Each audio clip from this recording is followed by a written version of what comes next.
Hola, ¿qué tal? Bienvenidos a la segunda etapa de nuestro viaje iniciático a los sistemas de información geográfica. Espero que en la primera etapa no hayáis tenido ninguna clase de problema en alcanzar en nuestro pequeño objetivo. El objetivo que nos fijábamos para esta primera etapa era sencillamente dotarnos de nuestra herramienta de trabajo, que va a ser el programa QGIS, que debemos tener a estas alturas correctamente instalado. Y además hemos instalado un plugin, hemos instalado un complemento que de alguna forma nos ha permitido romper con el pánico al mapa en blanco. De forma que si todo ha funcionado de forma correcta, nosotros todos debemos tener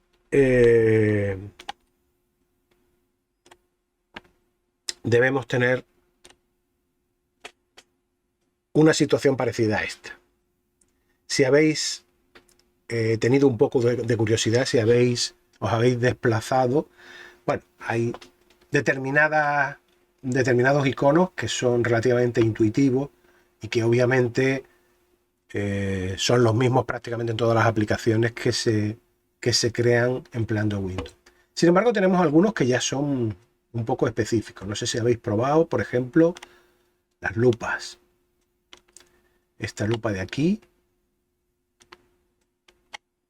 nos permite recuadrar y destacar el ámbito de visualización que nos interese. También habréis observado que este mapita es un mapa dinámico en el que, en función de la escala de trabajo en la que estemos, veremos más o menos información y de una u otra naturaleza. De la misma forma, tenemos la lupa que nos permite alejarnos, tenemos la mano que nos permite desplazarnos y tenemos esta herramienta que lo que nos permite es abarcar todo el ámbito que contempla la capa con la que estemos trabajando. El concepto de capa, ya lo veis, es este elemento que tenemos aquí. Aquí tendremos, será donde iremos situando las distintas capas que compondrán nuestro proyecto.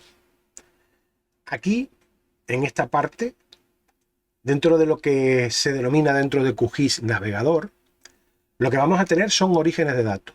En este caso, yo tengo un equipo que está dotado de bastantes unidades de disco y por eso aparecen todo este montón de letras aquí, junto con otra serie de orígenes que estos resultan ya un poco más extraños, menos comunes y que en su mayoría veremos a lo largo del curso. Bien, esto, bueno, sabéis perfectamente, supongo que lo habréis probado, que moviendo la rueda del ratón, pues también tenemos la posibilidad de hacer zoom, de acercarnos o de volver hacia atrás. Y os iré adelantando pequeños detalles en las distintas clases que vayamos dando. Por ejemplo, fijaos que aquí abajo tenemos la posibilidad de fijar una escala de visualización que se corresponde con determinados las más comunes que se suelen emplear en cartografía convencional. Así, por ejemplo, si nos vamos a escala 1000, es la escala urbana de mucho detalle, en la que prácticamente tenemos la posibilidad de visualizar los portales o un nivel de detalle muy elevado. Si nos vamos a una escala, por ejemplo, 1.250.000, pues ya estamos viendo todo el término municipal de Málaga, y si nos vamos a una escala 1.000.000, pues vemos la provincia completa. ¿De acuerdo? Bueno, todo esto está muy bien, es interesante, es entretenido, pero nosotros tenemos un objetivo. Y ese objetivo es dotarnos de un conjunto de mapas suficiente como para abordar un proyecto que además tiene una pronta fecha de caducidad y por lo tanto no podemos entretenernos mucho con filigrana. Así que realmente necesitamos algo más, necesitamos otro tipo de información, otra información que sea relativa al objetivo del proyecto y que nosotros podamos emplear. Claro, estamos hablando de mapas y estamos hablando de información geográfica. No parece tan fácil o no parece tan común encontrar información de esta naturaleza para que nosotros sencillamente la podamos aplicar. Sin embargo, aunque pueda parecer lo contrario, la hay. Entonces, vamos a ayudarnos de nuestro amigo Google y vamos a buscar información para nuestro sistema de información geográfica. A la hora de realizar esta búsqueda, vamos a emplear un concepto, o nos vamos a valer de una serie de iniciativas que ya quizá os esbocé en el anterior vídeo, que son las iniciativas relativas a los datos abiertos. Los datos abiertos son iniciativas que tienen que ver en cuanto a su filosofía con el software libre, solo que en el mundo de los datos. Es una filosofía de uso o de aprovechamiento de las inversiones que se van realizando en materia de datos para conseguir que en la medida de lo posible se le saque todo el partido que sea posible, valga la redundancia. En definitiva, tanto a nivel europeo como a nivel nacional existe una serie de legislaciones marco que auspician a que las administraciones no solamente no pongan trabas a la hora de facilitar la información, sino que de una manera proactiva cada vez más, digamos, pongan en valor esa información elaborada por las propias administraciones y la faciliten al ciudadano para su posterior aprovechamiento. Como decía, esta filosofía se llama datos abiertos, Open Data en inglés. Entonces, pues vamos a pedirle a Google que nos cuente a ver si en el mundo de los datos abiertos tenemos algo en Málaga o relativo a Málaga. Y resulta que tenemos precisamente una web que se llama datosabierto.málaga.eu. Esta web es el portal de Open Data del Ayuntamiento de Málaga y es una pequeña joya de la que vamos a obtener bastante información de distinto tipo. Esta web se organiza en torno a información elaborada municipalmente, que está clasificada, categorizada, estructurada y documentada de una forma exhaustiva, de forma y además, digamos, está buscándose de forma imperativa el reaprovechamiento, hasta el punto de que se han celebrado distintos concursos y distintos certámenes en los que se ha premiado los mejores aprovechamientos de esta información, que ya digo, proviene directamente de los ordenadores de la propia gestión administrativa del Ayuntamiento de Málaga. Siempre, por supuesto, ciñéndonos al marco legislativo que tenemos vigente, al marco jurídico vigente, en el que hay determinadas informaciones que por su nivel de protección personal, pues lógicamente no pueden ser abordadas, no pueden ser distribuidas de una forma abierta. Pero bueno, vemos que existen distintas categorizaciones y distintas organizaciones. Son todas las maneras de abordar la información. Vamos a, por ejemplo, a echar un ojo, vamos a curiosear, a ver qué clase de información tenemos disponible. Así, por ejemplo, a lo que es la presidencia, lo que es alcaldía, resulta que tenemos 144 conjuntos de datos. En principio, son datos de toda naturaleza. O sea, no estamos hablando exclusivamente de datos de naturaleza cartográfica. Como veis aquí, por ejemplo, aquí tenemos las actas de la mesa de contratación de mayo del año 2020 del ayuntamiento, que lógicamente pues es un formato PDF que se puede consultar y ya está.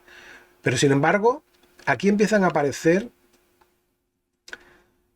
bueno, los que no estáis familiarizados con fuentes de información, os diré que el formato CSV es un formato de texto que viene del inglés Comma Separate Values, o sea, valores separados por coma. Es un formato muy sencillo y que las hojas de cálculo convencionales, tanto OpenCalc como Excel, las abren de manera directa. También la podremos abrir de forma directa en QGIS. Entonces, veis que aquí hay, esta es la organización dentro de los grupos de estos 144 sets de datos, conjuntos de datos. Tenemos algunos que tienen que ver con urbanismo, tenemos otros que tienen que ver con Hacienda, con demografía, con el sector público, etc.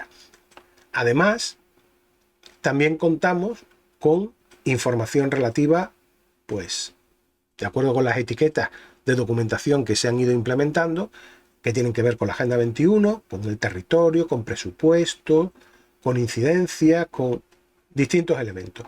Y también tenemos una clasificación por formato. Estos son los formatos más comúnmente empleados. Tenemos formatos zip, tenemos formatos CSV, que ya hemos explicado lo que son los formatos PDF, y aquí nos aparecen algunos formatos que nos resultan particularmente interesantes. El primer formato es este, formato Shape, SHP. El formato Shape, a ver si me hace caso.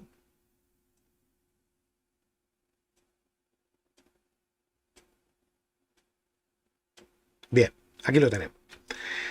El formato Shape es un formato nativo propio de los sistemas de información geográfica y es un formato vectorial. Por lo tanto, va a ser un formato de referencia a la hora de buscar información que nosotros podamos aprovechar de manera directa.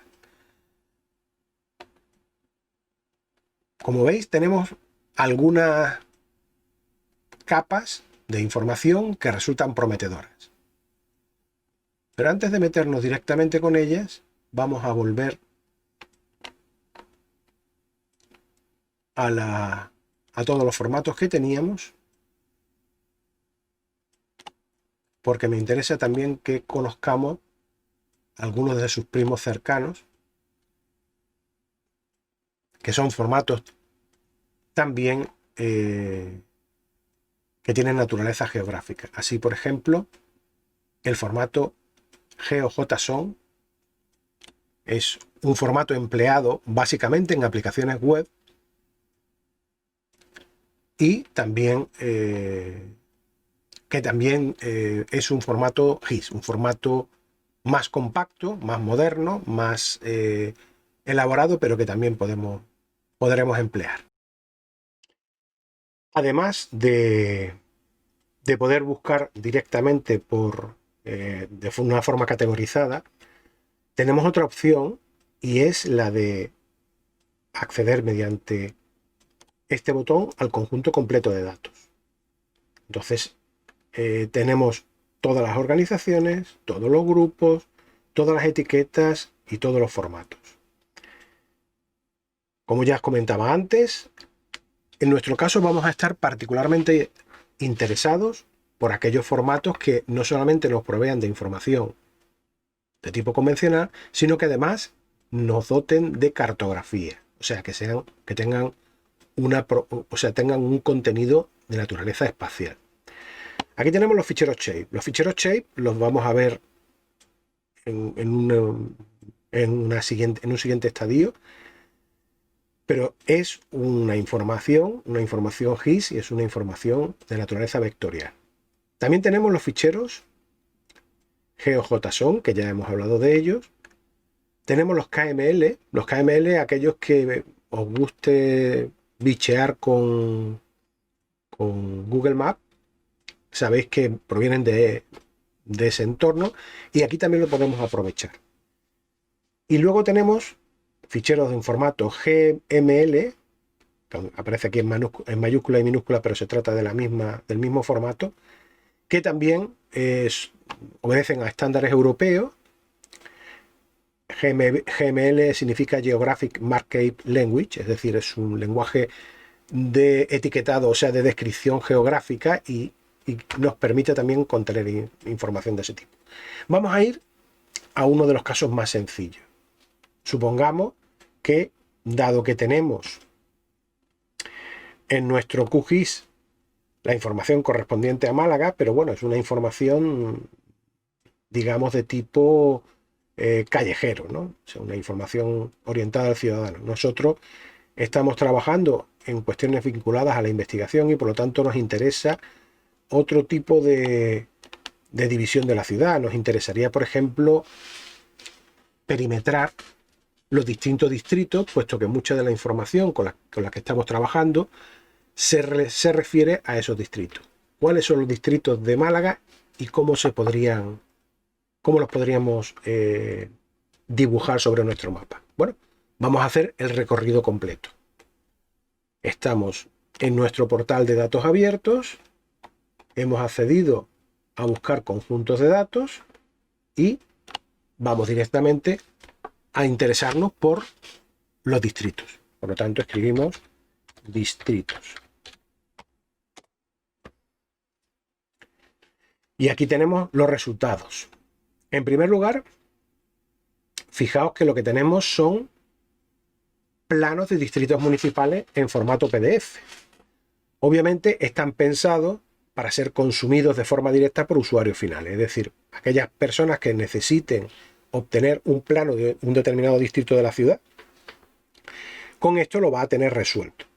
Pero no es nuestro caso. Nosotros, el PDF es un formato ya muy elaborado, es un formato final de entrega y nosotros necesitamos obtener información más en bruto que nos permita trabajar con ella. Aquí tenemos algunos resultados que ya veremos cómo posteriormente podremos aprovechar. En este caso son directamente hojas de cálculo. Las hojas de cálculo, como sabemos todos, son colecciones de información, colecciones de datos, pero que en principio tampoco tienen una componente espacial. O sea, son informaciones directamente planas. Así que, visto esto, vamos sobre estos resultados, observamos que tenemos, pues por ejemplo, 4 resultados que son GeoJSON. Es decir, hemos buscado la palabra distritos, se nos han ofrecido 121 resultados, de esos 121 aquí están clasificados por su grupo correspondiente, con sus etiquetas correspondientes, pero a nosotros en este caso nos interesa particularmente ir al formato. Entonces, aquí tenemos en GeoJSON 4 resultados que vamos a buscar. Y esos 4 resultados son todos, en principio, interesantes. Por un lado tenemos distritos censales,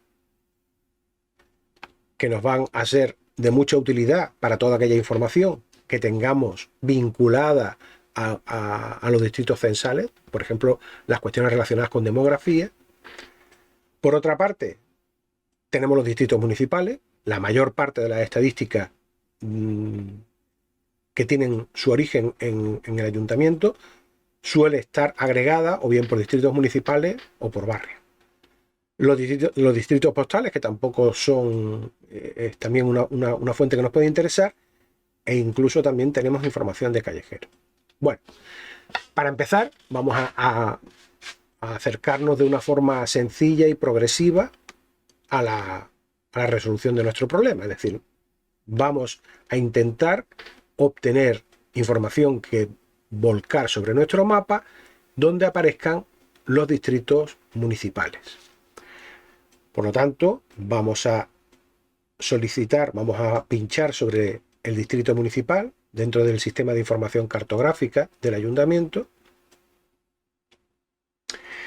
Entonces vemos que vamos a tener, aquí se describen se describen distintos contenidos que vamos a tener dentro de esa capa que posteriormente veremos, pero que nos quedemos con que tiene un identificador, un número asignado al distrito municipal, un nombre asignado también a ese distrito municipal y un área, es decir, una geometría, una superficie que también tenemos vinculada a ese distrito. Y ahora tenemos toda una colección de distintos formatos en los que podemos obtener esa información. Este formato primero es un formato de tipo alfanumérico, con lo cual lo único que vamos a tener es la relación de los distintos distritos, pero todos los restantes, tanto GeoJSON como Shape, como KML, como GML, son formatos cartográficos. Por lo tanto, vamos a obtener tanto la geometría como la información vinculada a esos elementos. La mejor manera de ver cómo funciona una capa de información vectorial es directamente obteniéndola. En el próximo módulo, cuando hablemos un poquito de unas nociones básicas de geografía, os explicaré qué son los sistemas de referencia y qué ocurre con ellos, cómo se puede trabajar con ellos. Aquí ahora mismo solamente tenéis la posibilidad de creerme y para empezar con un ejemplo muy sencillo, lo que vamos a hacer es elegir el formato GeoJSON y de las dos opciones que se nos plantean, para que os vaya sonando, una es una proyección, o sea, es una capa proyectada cuyas coordenadas están en metros, y esta otra sería una capa en coordenadas geográficas y cuyas coordenadas, valga la redundancia, estarían en latitud y longitud. ¿De acuerdo? Bueno, vamos a empezar con el caso más sencillo y entonces nos vamos a elegir el GeoJSON con el sistema de referencia EPSG 25830. Ya sé que puede parecer un poco extraño, pero bueno, ya veréis que tampoco es una cosa tan complicada y sobre todo la casuística que vamos a manejar se limita prácticamente a dos sistemas de referencia. En función de lo que vayamos a hacer, elegiremos uno u otro, que son este de aquí, el 25830, que es el que es oficial en España, y este de aquí, el 4326, que digamos es una especie de estándar de facto que se emplea porque tiene una cobertura a nivel mundial. Así que, como estamos trabajando en un nivel local, vamos a ir a por nuestro mapa de distritos municipales con el sistema de protección 25830, que para que os vaya sonando lo encontraréis también por ahí con el nombre de ETRS 89 zona 30N. Suena muy raro, pero vamos, os vais a tener que aprender solamente dos, o sea que tampoco creáis que la cosa es tan complicada. Pulsamos y entonces directamente tenemos una URL. En teoría, aquí deberíamos de ver una previsualización, pero aquí tenemos algún problemilla en la web que nos impide verlo. No sé si alejándonos, no. hay alguna cosa que no funciona muy bien del todo. Así que lo que vamos a hacer es sencillamente descargarlo. Como os decía, el GeoJSON es un formato que nació en el mundo de las aplicaciones web. O sea, mucha de la información que nosotros estamos manejando cuando estamos trapicheando con aplicaciones basadas en web, se está moviendo en formato JSON, que cuando además contiene información geográfica pasa a llamarse formato GeoJSON. Por eso va a ocurrir esto que vais a ver. O sea que cuando yo pulse aquí, el navegador reconoce ese formato e intenta mostrárnoslo. Esto que os parece verdaderamente terrible y de hecho lo es. O sea que, ¿qué hacemos nosotros con esto? Pues lo que hacemos es nos volvemos atrás y en lugar de pulsar de forma directa la URL, lo que hacemos es darle al botón derecho y decimos que guarde el enlace como. Al pedirle que guarde el enlace como, pues directamente él entiende que se trata de una cartografía, o sea, de un fichero GeoJSON, y entonces pues nosotros vamos a guardarlo en una carpeta. Conviene ser un poco ordenados porque aquí los ficheros van a llegarnos por decenas y entonces se puede liar, puede ser una cosa complicada de manejar. Nosotros vamos a trabajar dentro de una carpeta que se llama demos. Vamos a crear una carpeta que se llame datos, donde toda la información que vayamos descargando la vamos a ir almacenando ahí. Y dentro de la carpeta datos, como es en este caso es información proveniente del ayuntamiento, pues vamos a poner ayuntamiento y de esa manera vamos caracterizando de dónde nos va llegando esa información. Y ahora directamente guardamos. Bien, hemos obtenido de nuestro portal de datos abiertos un fichero que contiene los distritos municipales y que se supone que es compatible con la plataforma de sistemas de información geográfica QGIS con la que estamos trabajando. ¿Será eso verdad? Pues vamos a comprobarlo. Estamos en nuestro QGIS, tenemos todas las unidades de disco. Yo voy a ir a rescatar ese fichero que me acabo de descargar. Estaba en la unidad D, dentro de la unidad D me voy a datos, formación, y dentro de formación, a ver, voy a refrescar, eso es. Dentro de demos, datos, formación, ayuntamiento. Aquí tengo, y fijaos cómo el sistema ya lo interpreta. Él ya reconoce que ese fichero dentro del sistema, en todo el recorrido que he hecho por el árbol de directorio, hay muchísimos más ficheros que él, como no reconoce, no muestra. Pero en este caso, el fichero GeoJSON sí lo reconoce como tal. Bueno, ¿y ahora cómo lo aprovecho yo? ¿Cómo lo monto sobre mi mapa? Bueno, pues nada más sencillo, como dijo el enanito del bosque. Sencillamente arrastramos el fichero sobre el mapa. E inmediatamente aquí tenemos los distritos municipales. Fijaos que es acorde con lo que veíamos en la teoría. Yo, a una escala, sea cual sea la escala que yo consulte los distritos municipales, en ningún caso pixela. Puedo llegar hasta el vértice, hasta una escala 1:1. Se supone que en este caso estamos viéndolo a tamaño real. Un metro sería un metro, un centímetro en pantalla sería un centímetro en pantalla, y no tengo pixelado de ningún tipo.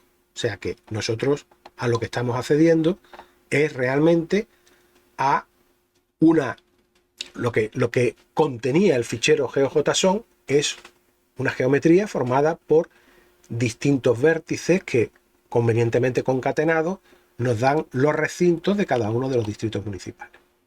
Bien, bueno, tenemos algo pintado, no está mal. Tenemos una segunda cosa interesante, que es que parece que ha ido a su sitio. O sea, fijaos que con este elemento de aquí voy a ser capaz de activar o desactivar una capa. Pero en fin, por lo que vemos, esto tiene bastante pinta de ser correcto. Ahora vamos a ver qué otras cosas podemos hacer con esta capa. Capa vectorial de distritos. Pues dentro de la presentación también os hablé de que existía la posibilidad de interactuar con la capa para que nos devuelva información. Entonces, aquí fijaos que tengo una herramienta de información, que lo que nos permite es preguntarle a un objeto espacial de qué información dispone. Fijaos que es un objeto que, a diferencia de este mapa de fondo, que digamos es una información, diríamos, muda, o sea que yo lo que veo es lo que hay. Tengo una serie de información aquí, pero yo no tengo la posibilidad de interrogar a estos elementos de aquí porque es una base de representación de tipo raster, realmente. Y por lo tanto, ya veremos que no es verdad que sea de tipo raster, pero que no es una información vectorial como lo es esta de aquí. Fijaos que por el mero hecho de pulsar encima se me selecciona el elemento sobre el que estoy pidiendo información, y esas descripciones que aparecían en el portal de Open Data, de datos abiertos, que decía teníamos un identificador, teníamos un número de distrito y teníamos un nombre. Pues aquí lo estamos viendo. Aquí tenemos el distrito de Campanilla, aquí tenemos el puerto de la Torre, a Palma Palmilla, etc. ¿De acuerdo? Pero claro, esto está muy bien, pero a mí, al pintar los distritos, primero, ese color no me gusta nada, y segundo, dejo de ver la ciudad. O sea, a lo mejor sería interesante el poder tener los distritos, poder tener un mapa de distrito. Ese ya podría ser, de hecho, un primer mapa para nuestro reto. Dentro del estudio no estaría de más en absoluto el incorporar un mapa de cierta calidad en la que se perfilen los distintos distritos municipales sobre los que van, por otra parte, a pivotar muchísimas de las estadísticas del propio estudio. Pero claro, esto hay que trabajarlo, esto está muy en bruto. Hemos cogido una información, la hemos montado. ¿Qué podemos hacer con esa información? Bueno, en primer lugar, vamos a cambiar sus aspectos. En el mundo de los sistemas de información geográfica, a esto se le llama simbología. ¿Y cómo accedemos a la simbología? Bueno, pues la forma más sencilla es: elegimos la capa, pulsamos el botón derecho del ratón y nos vamos a ver sus propiedades. Aquí hay un montón de propiedades que iremos viendo, pero que en este caso, para empezar, vamos a centrarnos en lo que es simbología. Fijaos que ya existe una clara concordancia entre la forma en que lo estamos visualizando y lo que aparece aquí. Así, por ejemplo, si yo aquí pulso, fijaos que este es el color de relleno. Si yo este color de relleno lo pongo ahora aquí y le doy a aplicar, bueno, ya hemos conseguido algo. Ya tenemos la posibilidad de ser capaces de cambiar los colores de representación. Pero a lo mejor, para empezar, sería interesante, más que tener los rellenos,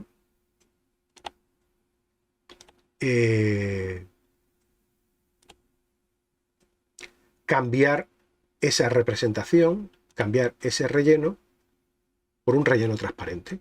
Fijaos, he pulsado aquí para obtener todas las opciones de color de relleno, todas las opciones de relleno, y cuando he seleccionado aquí, la primera opción que tengo aquí es la de relleno transparente. Bueno, pues vamos a aplicar el relleno transparente. Bien. ¿Qué es lo que he logrado ahora? Pues ahora lo que he logrado es tener dibujado toda la estructura de los distritos municipales sobre el terreno, pero viendo toda la información que hay debajo. De todas formas, fijaos que, claro, queda una línea muy finita, a una determinada escala se ve, pero lo podríamos mejorar. Pues volvemos a entrar, botón derecho, propiedades, nos vamos a la simbología y ahora fijaos que tenemos la posibilidad de cambiar lo que ellos llaman marca, lo que en QGIS se llama marca, que en realidad sería el borde de relleno, el borde exterior de este polígono, que son los distritos municipales. Bien, pues vamos a jugar con eso. Una posibilidad sería, pues por ejemplo, cambiar el color, ponerle un color más vistoso, y además pues, vamos a cambiar la anchura, porque es muy fino. Vamos a intentar ponerlo un poquito más grueso. Fijaos que aquí arriba nos hace una previsualización de más o menos qué es lo que estamos haciendo. Vamos a suponer que lo queremos así. Le damos a aceptar. Bueno, pues ya tenemos una visualización bastante más llamativa. O sea, la forma de diferenciar un distrito de otro, no, pues resulta bastante más interesante. Pero bueno, de todas maneras, seguimos, nos siguen faltando cosas, ¿no? Yo ahí tengo, sí, está muy bien porque yo, si pulso sobre cada uno de los elementos, voy a saber qué distrito es, pero en el momento que yo esto lo convierta en un PDF y lo meta en mi informe, a ver, lo interesante sería que pudiéramos poner el nombre del distrito de una forma automática sobre su correspondiente contorno. ¿Se puede hacer? Pues sí, pues se puede hacer también. Vamos a hacerlo. Y para hacerlo, pues volvemos a seleccionar nuestra capa, le damos al botón derecho del ratón, nos vamos a las propiedades, y en este caso, aquí tenemos una segunda opción con la que vamos a trabajar, que se llama etiquetas. Fijaos que inicialmente esta opción de etiqueta nos aparece como no labels. No label no etiqueta, no hay etiqueta. Pero sin embargo, si elegimos alternativas, pues vemos que también podemos elegir la opción single labels. Vamos a empezar con una single label. Single label viene del inglés directamente, que son etiquetas sencillas, simples, ¿vale? Seleccionamos single label y ahora ya aparecen también un montón de opciones. En primer lugar, vamos a tener la posibilidad de elegir de dónde queremos sacar esa información. Acordaos que teníamos una serie de apartados donde almacenábamos información en la capa. Teníamos un identificador, puede que nos interese etiquetar por el número de distrito o puede que nos interese etiquetar por nombre. En este caso vamos a hacerlo por nombre, pero que os quede claro que como tenemos toda esa información vinculada a cada geometría, a cada distrito, nosotros podemos elegir hacerlo con una cosa o con la otra. Vamos a elegir trabajar con nombre y aquí pues vamos con cosas muy clásicas. O sea, yo puedo elegir el tipo de letra con el que quiero que aparezca, puedo elegir si la quiero tachada, si la quiero subrayada, si quiero que aparezca a qué tamaño, si quiero que aparezca en negrita o quiero que aparezca en cursiva. Bueno, esto no os lo voy a contar porque lo sabéis más que de sobra. Así que vamos a suponer que la queremos en negrita y que en lugar de poner en las letras en negro, pues le vamos a elegir un color parecido a los límites que nosotros hemos establecido. Algo parecido a esto. Y le vamos a dar a aplicar. Bueno, esto ha mejorado. Ahora ya no solamente tenemos dibujados los distritos, sino que además de una forma automática tenemos etiquetados con su correspondiente nombre. Y además fijaos que son etiquetas dinámicas. Vamos a ver. Obedecen, o sea, se reposicionan y pivotan de acuerdo con el ámbito de visualización, de manera que yo siempre tenga la posibilidad, ¿veis? Como la etiqueta se va reposicionando y se va situando de una forma dinámica de acuerdo con la consulta que vamos haciendo en el mapa.